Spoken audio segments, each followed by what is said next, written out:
Hello everyone, आज हम solve करेंगे चैप्टर नंबर 4 की एक्सरसाइज नंबर 4.4 के क्वेश्चन नंबर 11 को। आइए देखते हैं क्वेश्चन क्या दिया हुआ है।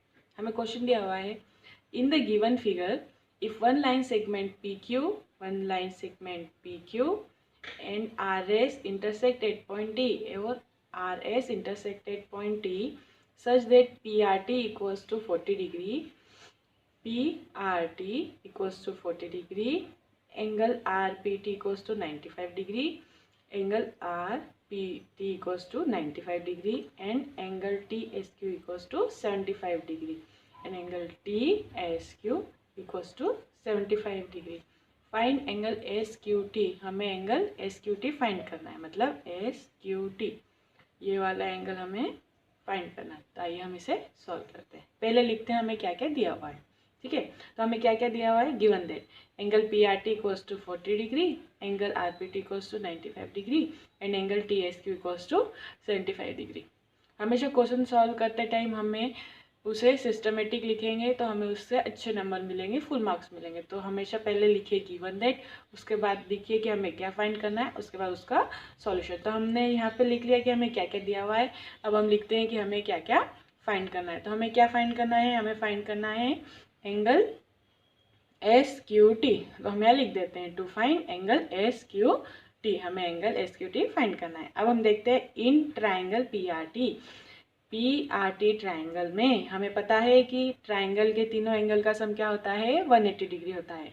तो हम इसे लिख सकते हैं angle RPT plus angle PRT plus angle X, इसको हम सपोज कर लेते हैं angle X equals to 180 degree. क्यों लिख सकते हैं, angle sum property of a triangle, triangle के सभी एंगल्स का सम क्या होता है, 180 होता है। इसलिए हम ऐसा तीनों एंगल का सम प्लस करके क्या लिख सकते हैं, 180 डिग्री लिख सकते हैं। अब हमें पता है RPT की वैल्यू क्या है, 95 डिग्री है, PRT की वैल्यू क्या है, 40 डिग्री है, और X की वैल्यू हमें पता नहीं है तो हम उससे वैसे कि वैसा रहने देंगे। तो 95 प्लस 40 डिग्री कितना होता है, 135 डिग्री होता है। वो plus X as it is आ जाएगा इक्वल्स टू 180 डिग्री। अब हम क्या करेंगे, 135 इस साइड प्लस का है, उस साइड जाके माइनस का हो जाएगा। तो x equals to 180 degree minus 135 degree. तो हमारे पास x की वैल्यू क्या आ जाएगी, 45 डिग्री आ जाएगी। ये x है तो हमारे पास इसकी वैल्यू क्या आ गई, 45 डिग्री। अब y इक्वल्स टू x, ये एंगल को हम सपोज करते हैं y। ठीक है, अब x इक्वल्स टू वाई, ये क्यों होगा, क्योंकि ये दोनों वर्टिकली अपोजिट एंगल्स है। तो जो x की वैल्यू होगी वही वैल्यू भी क्या हो जाएगी, एंगल y की हो जाएगी। तो हम लिख सकते हैं y इक्वल्स टू x, और x की वैल्यू हमने क्या फाइंड करी थी, 45 डिग्री। तो अल्टीमेटली y की वैल्यू क्या आ जाएगी हमारे पास, 45 आ जाएगी। क्यों आ जाएगी, क्योंकि ये वर्टिकली अपोजिट एंगल्स है। तो वर्टिकली अपोजिट एंगल्स का हमेशा एक दूसरे के इक्वल होता है। ठीक है, तो ये लिख दिया, हमारे पास x की वैल्यू आ गई, y की वैल्यू आ गई। अब हम ट्राइंगल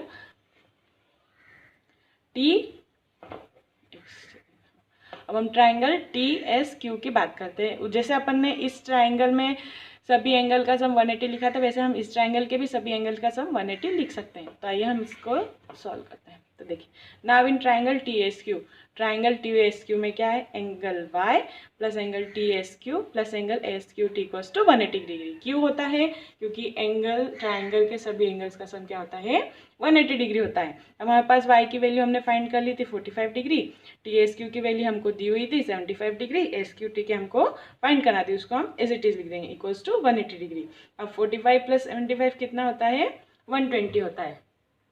तो 120 plus angle SQT equals to क्या हो जाएगा, 180 डिग्री हो जाएगा। 120 इस साइड प्लस का है, उस साइड जाके माइनस का हो जाएगा। तो हमारे पास एंगल SQT की वैल्यू क्या हो जाएगी, 60 डिग्री, जो कि हमें पूछी हुई थी। क्या पूछी हुई थी, SQT की वैल्यू हमें पूछी हुई थी, वो क्या मिली हमें, 60 डिग्री। ये देखिए, फाइंड SQT, यही हमें पूछा हुआ था।